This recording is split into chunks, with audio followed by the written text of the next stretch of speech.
오늘 우리에게 주시는 하나님의 말씀 창세기 45장 5절.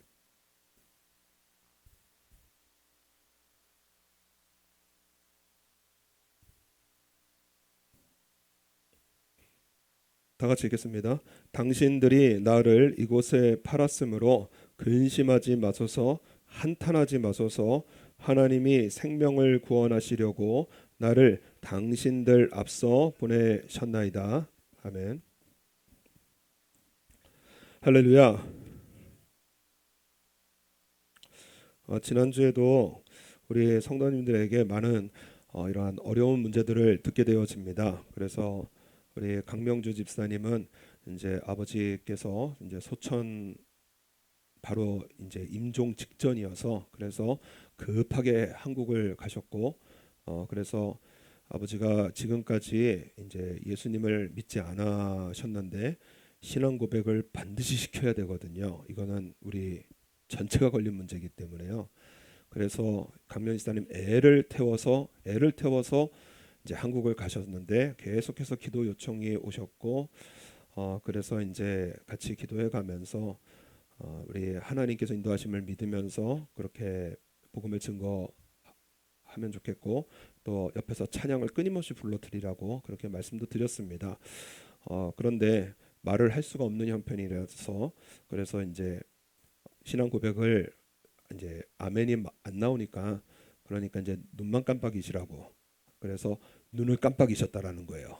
그래서 아주 행복하지만 좀 안타까운 마음으로 그렇게 연락이 왔습니다. 이 부모님을 이 세상에서 부모님을 떠나 보내는 것도 참 큰 고통이고, 또 어떤 우리 성도님은 남편이 아주 계속해서 끊임없는 기침을 1초도 안 쉬고 기침하시더라고요. 24시간 내내 기침하셔서 그 참 힘드시겠구나. 그래서 어제 또 같이 기도도 하고 그랬습니다. 참 많은 우리 그 인생을 살아가면서 인생의 어떤 고통, 고난, 어려운 일들을 참 많이 만나는 인생을 우리가 살아갑니다. 이거 세상 사람들뿐만이 아니라 예수님을 믿는 크리스찬도 이 피할 수 없는 인생의 고통의 문제더라고요. 그런데 우리 고난을 만날 때 참 감사한 것이 무엇이냐면은, 우리 하나님을 믿는 크리스찬의 능력은 무엇이냐? 우리가 알고 있거니와 하나님을 사랑하는 자, 곧 그 뜻대로 부르심을 입은 자들에게는 모든 것이 합력하여 뭐를 이루죠? 선을 이루느니라.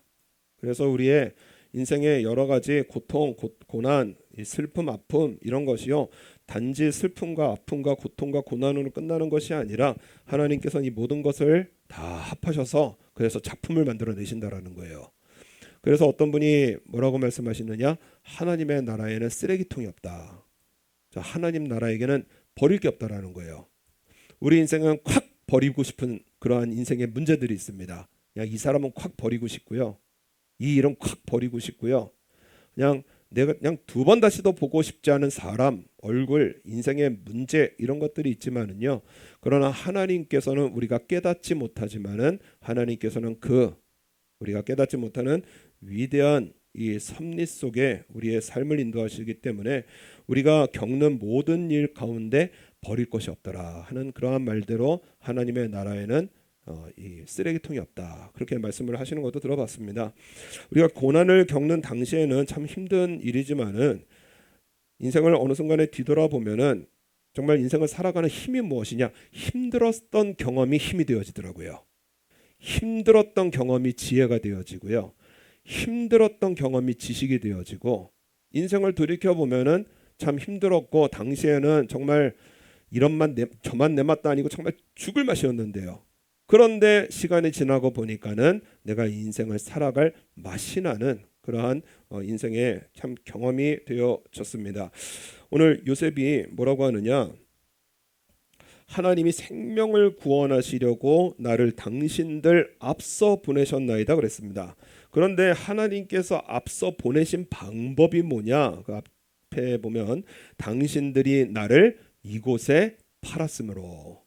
우리 하나님의 방법하면은 우리는 막연하게 꽃길, 좋은 길, 축복의 길 그런 것을 우리가 기대하는데, 요셉을 하나님께서 생명을 구원하시려고 앞서 보내신 방법이 무엇이냐? 애굽으로 팔려가는 거예요. 그래서 노예 생활을 11년을 했고요. 감옥 생활을 2년이나 했습니다. 13년 동안요. 예, 하나님과 함께 동행하는 그러한 요셉이었어요. 인간적인 시각으로 13년 동안 여러분 노예 생활 그거 어떻게 하겠습니까? 11년입니다. 그리고 감옥 생활 저 남자들 뭐 군대 갔다 나오면은 뭐 군대 얘기, 축구 얘기, 뭐 군대에서 축구한 얘기 그거 한다면서요. 쉽지 않은 인생이거든요. 2년간이 군대가. 그런데 군대도 아니고요. 2년 동안 감옥 생활을 했어요. 그러니까는 인생에서는 정말 요셉에게 있어서 그냥 지워버리고 싶은 시간이고 버리고 싶은 시간이지만은 그러나 하나님의 시각 오늘 우리에게 주시는 메시지가 요셉에게는 너무나 중요한 시간이었다라는 거예요. 요셉이 총리가 된 것은 단순히 꿈 해석 잘해서 총리된 게 아닙니다. 해석을 잘했기 때문에 된 것이 아니에요. 요셉이 꿈을 해석하면서 누구의 입장에서 얘기를 했느냐? 바로의 입장에서 얘기를 했어요. 애굽을 다스리는 통치자 입장에서 지금 이 국가의 운명이 걸린 중대한 일이 나라가 멸망할 판입니다. 그러한 중대한 일을 어떻게 해결해야 되는지 아니면은 이 특별위원회를 어떻게 조직을 해서 세금을 어느 정도 걷어가지고 흉년의 때에 어느 정도 분배를 하는지요. 해석하는 그 자리에서 이 바로에게 왕에게 명확하게 설명하는 거예요. 그러니까 바로 입장에서 봤을 때 요셉의 안목, 요셉의 지혜, 나라를 맡기기에 충분한 것입니다. 여러분 요셉이 처음 등장했을 때가 17살 청년입니다. 뭐 요즘식으로 하면 교회 다니는 고등학생 정도 되는 거예요. 그런데 17살 청년이요 13년 만에 왕 앞에 서서 국가가 걸린 프로젝트를 진행하는 이러한 프레젠테이션 발표를 설명을 하는 거예요. 이러한 지혜, 이러한 능력 어디서 나왔느냐? 11년 동안 노예 생활에서 애굽에 있는 모든 상업, 경제, 문화를 몸으로 배운 것입니다. 이 요셉이 노예가 되고 나서 여러분 노예로서 일을 하는 게 무슨 소망이 있고요? 뭐 망해버리는 인생 뭐 그냥 대충 살지. 여러분 이게 보통 사람들의 생각이거든요. 그래서 뭐 노예로서 일을 하는 게 뭐 무슨 비전이 있겠느냐 하지만은요. 요셉은 그 노예 생활을 전력을 다해냈어요. 그래서 이 보디발이요 노예로 팔려온 저 이방 땅의 그 한 이 젊은이거든요. 그런데 요셉이 하나님과 함께 일을 하면서 하나님께 영광을 돌리며 모든 것이 하나님께서 하셨습니다. 이러고 다니면서 일을 워낙 잘해내니까는요 자신의 전 재산을 요셉에게 맡깁니다. 엄청난 신뢰를 쌓아요. 그래서 충성을 다했고 그래서 이 노예 생활을 통해서 이 요셉을 통해서 우리에게 주시는 메시지가 무엇이냐? 자연스럽게 애굽을 몸으로 배우게 되어집니다. 경험으로 배우게 되어지는 거예요. 지난주 오후에 그 문경환이라고 하는 그 일본의 스시 셰프에 대해서 잠깐 말씀을 나눴습니다. 이분은 누구냐? 그 어렸을 때 그 미스터 초밥왕이라고 하는 만화를 보고 이 스시 셰프가 돼야지라고 하는 꿈을 가졌습니다. 그래서 열심으로 이제 스시를 배워서 일본에서 외국인 최초로 미슐랭 스타 받아낸 사람이 문경환이라고 하는 사람입니다. 스승이 누구냐? 일본의 스시의 장인 중에 한 명인 카네사카 신지상이에요. 그래서 긴자에 있는 가게에 이제 취직을 하게 되어졌는데 가는 날 너무 좋았답니다. 정말 꿈꾸는 것 같더라는 거예요. 세상에 일본의 스시 장인 밑에서 스시를 배우다니 해서 가게 되어졌는데 이 1년 동안 한 일이 뭐냐면은 오차만 계속해서 만들더라는 것입니다. 1년 동안 차만 탔다라는 거예요. 그래서 말을 할까 말까 미움받으면 안 되는데 고민하다가 용기를 내어가지고 그 카네사카 상을 찾아서 저는 이 일본에 온 게 스시를 배우러 왔습니다. 그랬더니 카네사카 상이 그래? 그러더니 야 그럼 주방으로 들어가. 그래서 주방으로 보내주더라는 거예요. 드디어 스시를 내가 손에 잡아보겠구나 했더니 1년 동안 설거지만 또 주구장창 시키더라는 거예요. 1년 동안 오차만 만들고요. 1년 동안 그 설거지만 하고요. 또 1년 동안 짜왕무심만 만들고요. 그래서 이거 그만둘까 해도 10년을 안 채워주면은 일본 스시계에서는 인정을 안 해준답니다. 중간에 도망간 사람 돼가지고 인정을 안 해준대요. 그래서 그냥 고통 속에 살아가고 있는데, 그랬더니 이 스승이었던 카네사카 상이 뭐라 그러느냐, 힘들지만은 스시집의 모든 것을 알아야 칼을 잡아도 실력이 빨리 늘 수 있다라는 거예요. 스시집에 돌아가는 모든 것을 알아야 스시를 만들어도 스시 장인으로 실력이 빨리 늘 수 있다라는 것입니다. 오차가 어떻게 타지는지, 설거지는 어떻게 돌아가는지, 짜장무시는 어떻게 만드는지 선배들 어깨 너머로 눈치 보면서 배워가면서 하나하나 그것이 실력이 돼야 된다라는 거예요. 손님이 보는 모든 순간 0.5초의 스시 장인의 그 실력이 판가름 난다고 합니다. 0.5초라는 거예요. 이 사람이 스시 장인인지 아니면 평범한 스시 만드는 사람인지 0.5초가 구별을 해낸다라는 거예요. 그 섬세함이 중요한데, 그 섬세함을 만들어주는 게 세월이라는 것입니다. 빠른 것은 고급이 없대요. 빠른 것에는 실력도 없고요. 빠른 것에는 고급이 없다라는 거예요. 그래서 우리 생각에 밥 뭉쳐갖고 생선 올리면 되지 않느냐, 저는 그렇게 생각을 했는데 그게 아니더라고요. 아, 이분이 하는 말이 명언이구나. 그래서 이 하나하나 몸으로 체득해 나아가는 것이, 이것이 실력이구나. 그래서 제가 일본에 처음 왔을 때 저희 원로 목사님께서 저에게 제일 처음에 한 말이 무엇이냐, 신앙은 몸으로 배우는 거다. 여러분, 신앙은요 예배로 배우는 거고요, 신앙은 찬송으로 배우는 거고요, 신앙은 기도함으로 배우는 거고요. 막연하게 하나님 날 도와주시겠지, 막연하게 예배 드렸으니까 하나님 도와주시겠지, 아니라는 거예요. 실제적인 신앙이 우리의 힘이라는 것입니다. 요셉은 신앙의 현장을 애굽에서 배웠어요. 그래서 하나님과 함께 동행했고, 애굽의 모든 경제, 상업, 문화, 이게 어떻게 돌아가는지 11년 동안 애굽의 모든 것을 몸으로 배운 정말 요셉에게는 귀한 시간이었습니다. 또한 바로 앞에 요셉이 섰는데요, 이 요셉이 그 설명회를 끝나고 나니까는 바로와 그 모든 신하가 이 일을 좋게 여긴지라. 요셉을 보니까는요, 말의 지혜도 물론이거니와요, 요셉이 그 바로가 하는 말이 뭐냐면은, 바로가 그 신하에게 이르되 이와 같이 하나님의 신이 감동한 사람을 우리가 어찌 얻을 수 있으려 하고, 한마디로 바로 앞에 선 요셉이 너무나 멋있는 거예요. 여러분, 30살이면은요, 지금 우리 청년들쯤 되는 나이인데, 그냥 앞에 가가지고요, 안녕하세요, 그래가지고 가가지고요, 어디 한번 말씀해 주세요, 제가 하나님의 능력을 한번 풀어드리겠습니다, 이러고 있으면은요, 말과 태도가 경박스러우면은요, 그거 못 씁니다. 그런데 왕 앞에서 이 요셉이 설명회를 하는데요, 얼굴엔 힘이 있고요, 태도에는 명료하고요, 어디서 배워왔는지 왕 앞에 섰는데 궁정의 예의가 잔뜩 몸에 밴 그러한 완벽한 궁정 사람으로 바로 앞에 딱 서거든요. 그러면서 이 왕국의 그 격식에 결맞게 요셉은 설명회를 해 나가는 거예요. 태도도 표정도 자세도 품위가 너무 멋있는 것입니다. 이거 어디서 배웠어요? 감옥 안에서 배웠어요. 요셉이 억울한 누명을 쓰고 그리고 감옥으로 끌려 들어갑니다.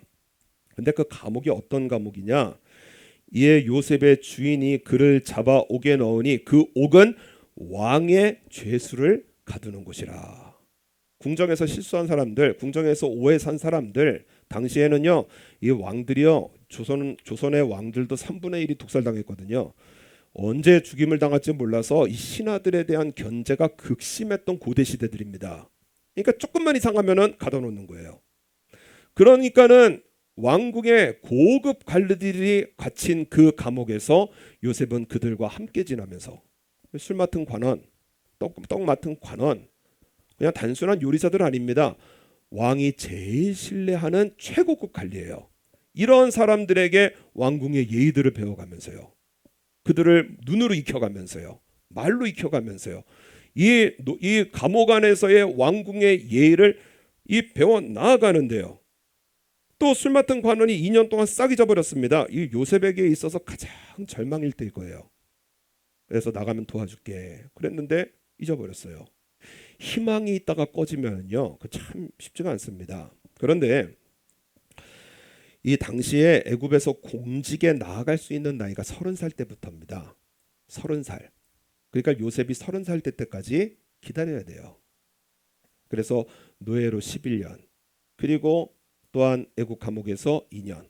그래서 30살이 될 때에 하나님께서는요, 무리가 없으신 하나님이십니다. 완벽하시잖아요.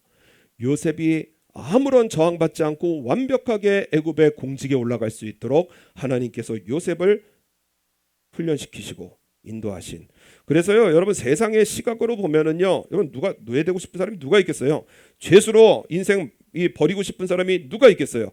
버리고 싶은 인생길인데 하나님의 나라엔 쓰레기통이 없다.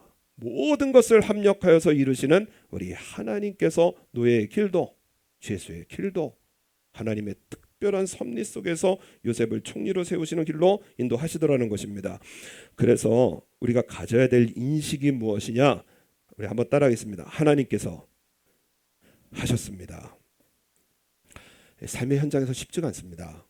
다 지나가고 나서 우리 찬양 가사처럼 인생을 뒤돌아보니 걸음마다 자욱마다 다 하나님께서 하셨습니다 하는 거지요. 삶의 현장에서 지독한 고통 중에서 하나님께서 하셨습니다. 이게 쉽지가 않은 거예요. 그런데 오늘 요셉을 통해서 우리에게 주시는 이 신앙의 지혜가 무엇이냐? 하나님께서 하셨다라는 인식을 바르게 가지라는 것입니다. 그것을 요셉을 통해서 오늘 우리에게 보여주시는 것이에요. 그래서 하나님이 오늘 말씀 보면 하나님이 생명을 구원하시려고 나를 당신들 앞서 보내셨나이다. 여러분, 우리 인생의 문제를 푸는 공식입니다. 하나님께서 앞서 보내셨습니다. 즉 하나님께서 하셨다라는 거예요. 여러분, 지금 이 현장이 어떤 현장이냐? 형들은 두려움에 사로잡힌 현장입니다. 왜냐? 무자비하게 동생 팔아먹었거든요. 실제로 죽이려고 했고요. 그리고 마침 그 구덩이에 물이 없어서 요셉은 죽지 않고 뭐 살리지도 못하고 죽이지도 못하는 그 상황 속에서 미디안 상인들이 지나가는 바람에 그냥 살려달라고 잘못했다고 눈물로 호소하는 요셉을 냉정하게 팔아먹었던 형들입니다. 그런데 그 요셉이 눈앞에 있어요. 여러분, 보복당하기 딱 좋습니다. 그리고 또 요셉은요, 과거에 대한 상처, 분노, 여러분 이 보통 사람들이라면은요 폭발할 현장입니다. 나를 팔아먹고 그리고 죽이려고 했고, 이러한 형들을 만난 그 현장이에요. 그런데 이 현장이 모든 것이 해결된 것이 무엇이냐? 요셉 한 사람의 믿음인 거예요. 하나님께서 하셨습니다. 하나님께서 하셨습니다. 오늘 7절 8절 우리 7절과 8절 다 같이 읽겠습니다. 하나님이 큰 구원으로 당신들의 생명을 보존하고 당신들의 후손을 세상에 두시려고 나를 당신들 앞서 보내셨나니, 그런즉 나를 이르러 보낸 자는 당신들이 아니요 하나님이시라. 하나님이 나로 바로의 아비를 삼으시며 그 온 집의 주를 삼으시며 애굽의 온 땅의 치리자로 삼으셨나이다. 아멘. 하나님께서 하셨다라는 인식을 가지니까는요, 뭐 형들 묘할 게 뭐가 있겠어요? 아니, 하나님께서 하셨는데요. 다윗의 믿음도 그거 아닙니까? 시므이가 나타나가지고요, 여러분 노인들이 욕하면은요 속상하거든요. 막 그냥 시므이라는 노인이 와가지고요 저주에다가 모욕에다가 막 티끌을 뿌려가면서 욕을 하는데요. 다윗의 믿음이 뭐예요? 한번 따라하겠습니다. 하나님께서 하셨습니다. 시므이랑 붙을 일이 아닌 거예요 지금. 아, 하나님께서 하셨구나. 그러면 이 일을 통해서 나는 어떻게 응답을 해야 하나? 시므이를 참으니까는요 아히도벨을 주시는 거예요. 최고의 모략가가 압살롬 편에 붙었는데 시므이를 참으니까는 하나님께서 아히도벨을 처리해 주시는 거예요. 아, 하나님께서 하셨구나. 이것이 너무나 중요한 시각입니다. 요셉이 하나님께서 하셨다라는 인식을 가지니까는 뭐 형들 묘할 일도 없고요. 뭐 13년의 내 세월, 내 아까운 젊은 세월 뭐 보상해 내시오, 그렇게 막 이 형님들에게 그렇게 할 말도 아니고요. 모든 것을 받아들이고요. 아, 하나님께서 하셨구나. 그렇기 때문에 하나님의 뜻을 이루어 드릴 수 있는 믿음의 모습으로 여러분 요셉이 나아가게 되어집니다. 그래서 인생의 문제를 푸는 비결은 무엇이냐? 하나님께서 하셨습니다요.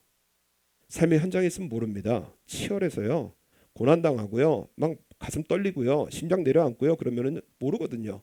정신없이 살거든요. 그래서 돈 해결하랴 사람 해결하랴 막 정신없이 할 때에 여러분 요셉을 통해서 오늘 우리에게 주시는 분명한 메시지가 무엇이냐? 하나님께서 하셨습니다라는 인식을 가지라는 거예요. 이것이 하나님의 영으로 충만해지는 길입니다. 영이 부족해지면 어떤 일이 벌어지느냐? 영이 부족해지면 이게 무슨 말씀이냐면 그 영이 부족해지면은 하나님의 음성도 들리지 않고 마귀가 마귀의 유혹이 틈을 타는데 출애굽기 6장 8절 말씀 보면은 우리 한번 중요한 말씀이니까 우리 한번 찾아보겠습니다. 출애굽기 6장 8절.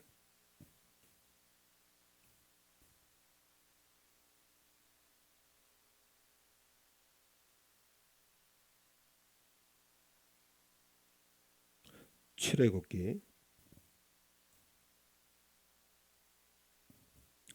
6장 8절 다 같이 읽겠습니다. 내가 아브라함과 이삭과 야곱에게 주기로 맹세한 땅으로 너희를 인도하고 그 땅을 너희에게 주어 기업을 삼게 하리라. 나는 여호와로라 하셨다 하라. 여러분 우리가 듣는 설교 메시지입니다. 하나님의 말씀이에요. 그래서 하나님께서는 아브라함과 이삭과 야곱에게 주기로 맹세한 땅 그거 너희에게 주겠다. 나는 여호와로다. 우리가 예배 중에 설교 시간에 듣는 이러한 하나님의 음성입니다. 그랬더니 9절에 제가 읽겠습니다. 모세가 이와 같이 이스라엘 자손에게 전하나 그들이 두 가지예요. 마음의 상함과 역사의 혹독함을 인하여 모세를 듣지 아니하였더라. 설교를 듣는데 뭐 설교나 그러지. 내 인생은 아닌데. 설교야 뭐 희망의 메시지지. 뭐 내 인생 힘든데 현실인데. 그런데 두 가지예요. 마음의 상함과 역사의 혹독함이에요. 이 마음의 상함 히브리어로 르아흐 코제르라는 그러한 단어인데 직역하면은요 영이 부족하여서라는 뜻이에요. 영이 부족하여서. 그러니까 하나님의 영이 부족해지니까 어떤 일이 벌어지느냐? 보는 것만 봅니다. 역사의 혹독함.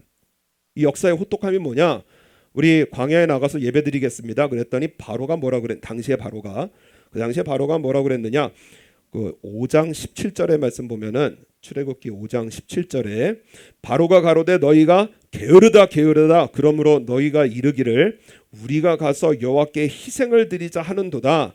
이제 가서 일하라. 짚은 너희에게 주지 않을지라도 너희가 벽돌은 여수히 바칠지니라. 그래서 니네가 한가니까 햇소리 하는구나. 그래서 집도 안 주고 벽돌은 원래 그 정해진 숫자대로 만들어내라는 거예요. 그러니까는 역사의 혹독함을 보고 일이 나빠지는 것만 보고 원망하고 불평하는 것이 영이 부족하다라는 거예요. 영이 부족해지니까는요. 하나님께서 하셨다라는 인식이 부족해지니까는요. 믿음이 약해지니까는요. 눈에 보이는 역사의 혹독함만 보고 하나님의 말씀 듣지 않고요.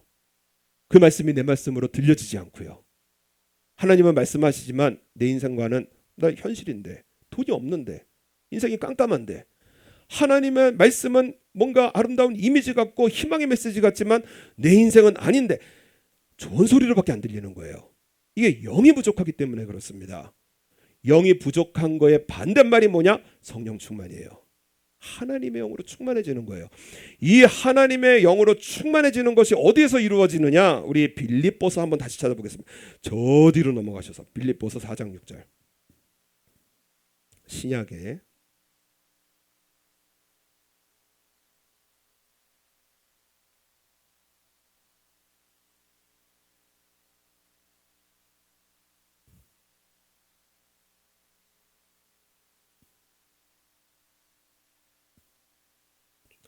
빌립보서 4장 6절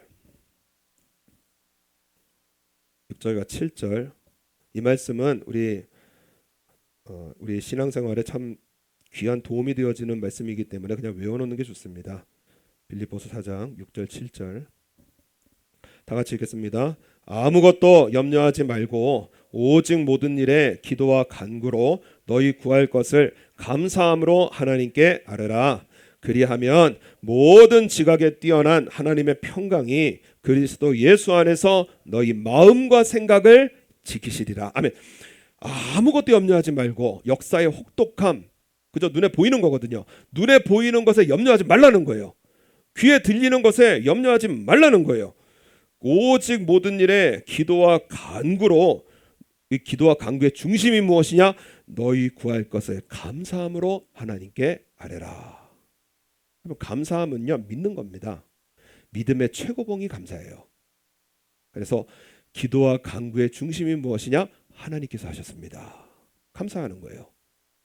인생에 염려당할 문제, 마음이 그냥 철렁할 문제, 그러한 고통스러운 문제, 불안이 엄습하고 두려움이 찾아올 이 문제에, 그런 것에 염려하지 말고 너희 구할 것을 감사함으로 하나님께 아뢰라.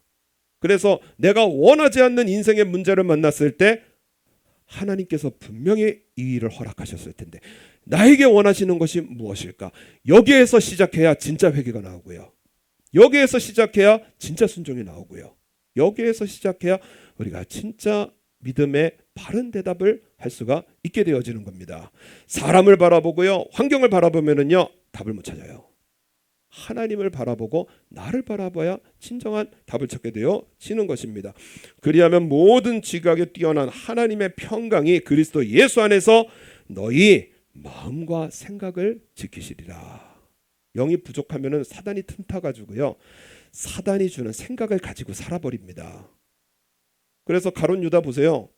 여러분, 사단이요, 영이 부족해지니까는 그냥 사단이요, 그냥 생각을 불어 넣어줘 가지고요, 예수님을 팔 생각, 3년 반을 봐온 예수님, 그죠? 그 전능하신 능력을 일으키신 사도 요한이 예수님께서 하신 일은 세상의 모든 책으로 기록하기에도 부족하다고 하신 어마어마한 능력을 행하신 우리 예수님이신데, 예수님 팔아먹어야지, 이 생각을 누가 주느냐? 사단이 주는 거예요. 그런데 문제는 뭐냐? 이 생각이 내 생각이라고 믿어버리는 것이고요. 또 절대 해서는 안 되는 착각이 무엇이냐? 사단이 주는 그 생각을 옳다 하고 믿어버리는 겁니다. 그래서 눈에 보이는 것에 원망하고요, 좌절하고요, 나 불쌍해 하고 주저앉고요, 예, 옳다고 착각하고 살아가는 거예요. 하나님께서 하셨습니다. 이것을 중심으로 우리 인생의 문제를 풀어나가면은요, 기도와 간구도 하나님께서 원하시는 기도와 간구가 되어지고요, 하나님께서 하셨습니다라는 신앙 고백 속에 우리의 마음과 생각을 지켜주셔서요, 바르게 생각하게 하시고요, 바르게 판단하게 하시고요, 바른 신앙생활로 우리의 삶을 인도하신다라는 것입니다. 그래서 오늘 요셉 보면은요, 하나님께서 하셨기 때문에 그 삶의 태도가, 우리 5절 말씀 보면 45장 5절에 제가 읽겠습니다. 당신들이 나를 이곳에 팔았으므로 근심하지 마소서, 한탄하지 마소서. 하나님이 생명을 구원하시려고 나를 당신들 앞서 보내셨나이다. 당신들이 나를 팔았으므로, 이것은 형들의 그 상처를 건드리는 것이 아니라 요셉이 자기가 요셉임을 나타내는 겁니다. 지금 17살에 팔려가서 39살이거든요. 이제 17살에 39이면은 22년이 지났고요. 그리고 나이도 꽤 들었고요. 그리고 총리로서 위엄도 있고요. 그러니까 요셉이 총리인지 몰라요. 그런데 요셉을 팔아먹은 것은 형하고 요셉뿐만이 아닙니다. 그러니까 당신들이 나를 팔았으므로, 이것은 형제들의 아픔을 건드리는 것이 아니라 내가 요셉입니다 라는 증거예요. 그리고 나서 하는 말이 뭐냐? 오히려 형제들을 위로합니다. 근심하지 마소서, 한탄하지 마소서 하면서 형들의 죄와 허물을 다 덮어주는 거예요. 하나님께서 하셨습니다. 이것으로 살아가는 삶은 여러분 복음적인 삶을 살아가게 되어지고요, 하나님께서 하셨습니다라는 인식이 없으면은요, 인생에 늘 옳고 그름을 따지면서 살아갑니다. 좋은 것은 좋은 거고요, 나쁜 것은 나쁜 거예요. 하나님께서 하셨습니다라는 인식이 없으면은요, 형들은 나쁜 사람이고요, 나는 피해자예요. 그런데 하나님께서 하셨습니다라는 인식을 가지고 살아가니까는요, 형들을 만났는데 내가 총리입니다 바로 안 나타냅니다. 자기의 정체를 숨기고요. 그리고 이 정체를 밝히면은, 여러분 그 자리에서 정체를 밝히면 어떻게 되느냐? 요셉은 형들한테 당한 사람이고요, 형들은 나쁜 사람 그대로 남는 거예요. 그런데 정체를 숨겨가면서 형들이 훌륭한 모습을 보일 때까지 베냐민 잡아놓고 기회를 보여주는 이러한 요셉인 거예요. 하나님께서 하셨습니다라는 인식이 없으면요, 옳고 그름 속에 살아가고요, 좋고 나쁨 속에 살아가서요, 좋으면 웃고 나쁘면 원망하고. 그러면 이것이 하나님께서 하셨습니다라는 인식이 부족해지는 삶의 모습이고요.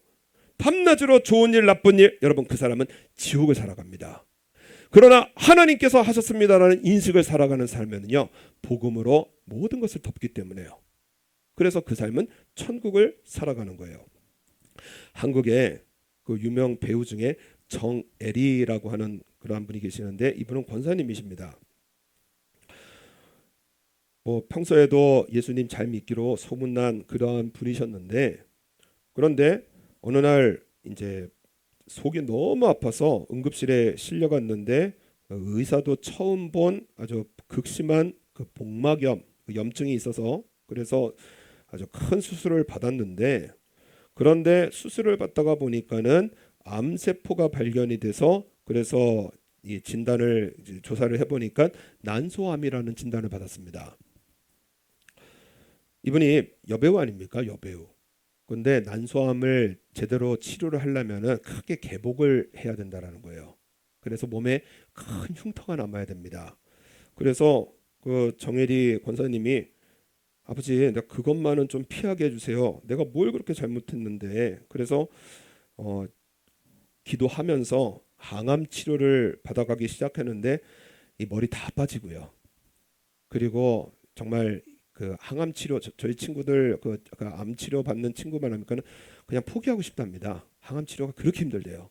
그래서 그냥 딱 포기하고 그냥 맛있는 거 먹고 죽고 싶다고 그렇게 말을 할 정도로 항암 치료가 너무 힘든데, 그냥 항암 치료까지 받아가는데도 결국에는 수술을 하게 되어지고, 그리고 이 수술로서 이제 치료의 길을 걷게 되어졌습니다.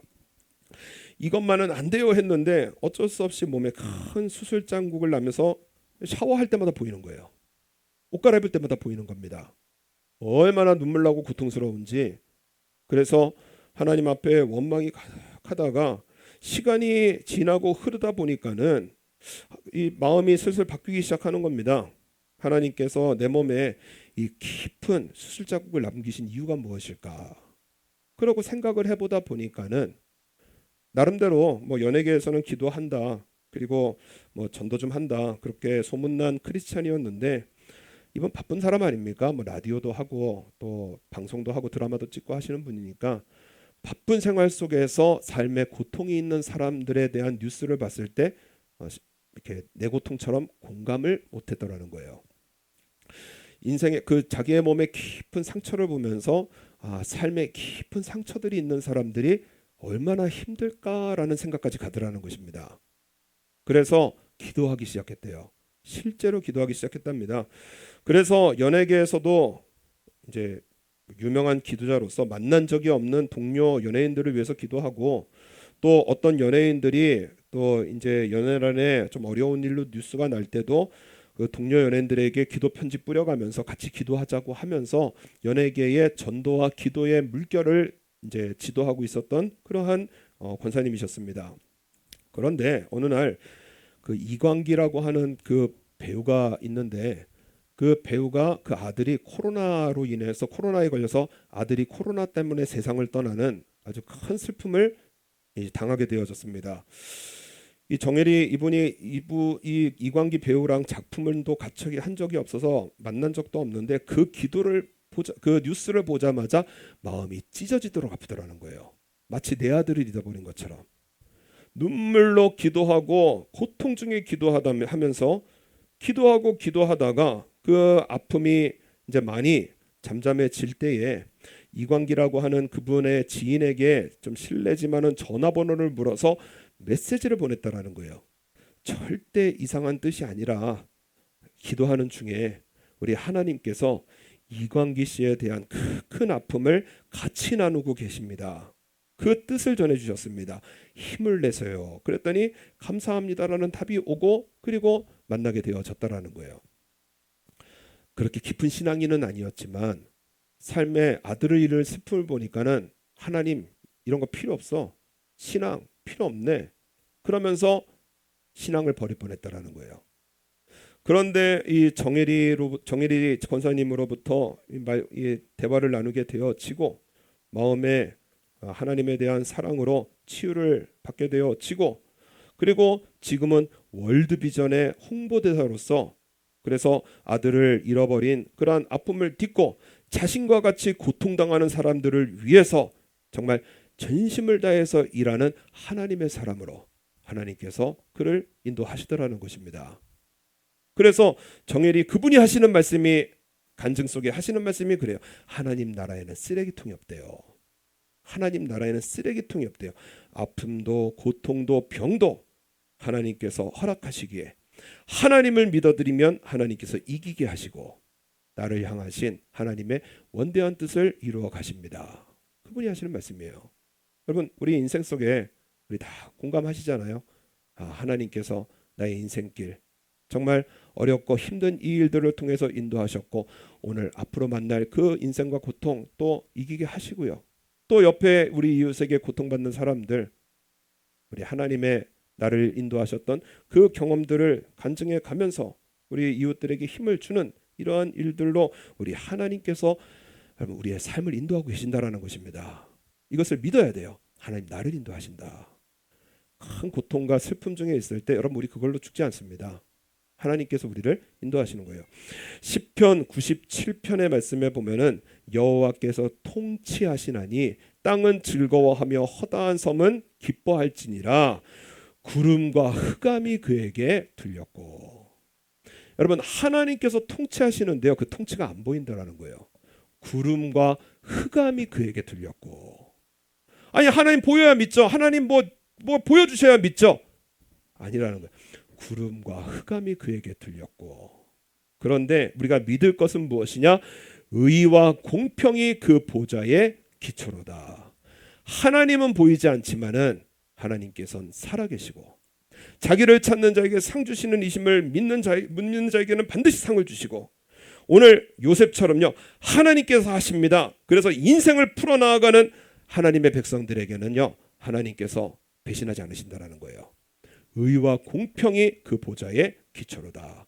하나님께서 하셨습니다. 이 믿음으로 인생길을 걸어가는 사람은요. 그래서 삶에 허물이 있는 사람은 덮어주고요. 큰 고통과 어려움이 있을 때도요 찬양하고요. 기도하고요.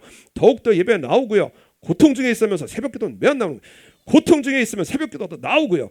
그래서 하나님 앞에 부르짖고요. 하나님께서 이 일 배신하지 않으신다는 거예요. 반드시 상을 주시고요. 복을 주시는 우리 아버지 하나님이시라는 것입니다. 그러므로 우리 이 일을 우리 마음속에 완전히 인식을 해야 됩니다. 오늘 우리 일부 예배 때 우리 일본 성도님하고 대화를 나누면서도 삶의 현장에서는 이게 깨닫기가 쉽지가 않아요. 지나고 보니까는 하나님께서 하셨구나. 그렇지요. 삶의 현장에서 깨닫기가 쉽지가 않습니다. 그런데 요셉도 다윗도 어떻게 하느냐? 하나님께서 하셨습니다. 이 인생 속에 요셉에게는 총리를 맡기시고요. 다윗에게는 왕권을 맡기시고요. 하나님의 왕권을 맡기시는 하나님의 백성들이에요. 한번 따라하겠습니다. 하나님께서 여러분 자세가 중요합니다. 오늘 요셉 자세가 중요하다고 그랬잖아요. 그래서 우리 목사님께서 제가 강단에 설 때에 막 짝다리를 짚거나 자세가 흐트러지거나 그러지 말라는 거예요. 앞에 강단에 서면은 대장군 같이 군대의 사령관 같이 여러분 군대의 사령관 보면은요 짝다리 짚는 사령관 어디 있겠습니까? 그냥 두 다리 힘을 딱 주고 그래서 장병 여러분 하면서 그냥 힘을 딱 줘서 말하는 게 군대 사령관이거든요. 자세가 똑발라야 힘이 나오고요. 그래서 앞에 이러고 찬양하지 말라는 거예요. 찬양 앞에 나오는 사람은요 멋있어야 됩니다. 요셉과 같이 멋있어야 됩니다. 짝다리 짚는 찬양팀 못 써야 되고요. 그냥 자세 이런 없어야 돼요. 그래서 우리 신앙 고백할 때도요. 저도 예배 자세가 그렇게 훌륭하지 못했던 때가 있었습니다. 그래서 우리 목사님께 크게 책망을 받고 성경을 보니까는요, 레위인들이 어떻게 찬양을 부르느냐, 심히 큰 소리로 여호와를 찬양하며 하나님을 찬양하는데요, 주 하나님 독생자, 그렇게 안 하는 거예요. 레위인들이 찬양을 어떻게 해버렸느냐, 주 하나님 독생자 예수 하면서 그냥 얼마나 힘이 큰 소리로 찬양하라는지, 힘이 큰 소리로 찬양을, 앞에 오후 예배 때도 나오십시오 그러면 막 나오는 게 아니고요, 그냥 앞에 나와서 찬양. 자세가 바른 사람이 하나님의 복을 받습니다. 한번 따라해서 하나님께서 하셨습니다. 다시 한번 하겠습니다. 하나님께서 하셨습니다.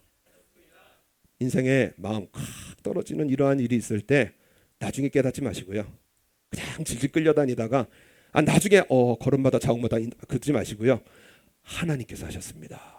그냥 시므이가 나타나서 욕을 퍼부어도요, 하나님께서 하셨습니다. 사울이 죽이려고 해도요, 하나님께서 기름 부으셨으니 내가 어떻게 내 손으로 치리이까, 하나님께서 하셨습니다. 이 인식 속에 내 삶의 현장에서 하나님께서 하셨습니다라는 이 멋진 고백 속에 우리 하나님 앞에 복을 받으시는 저 여러분 되시기를 바랍니다.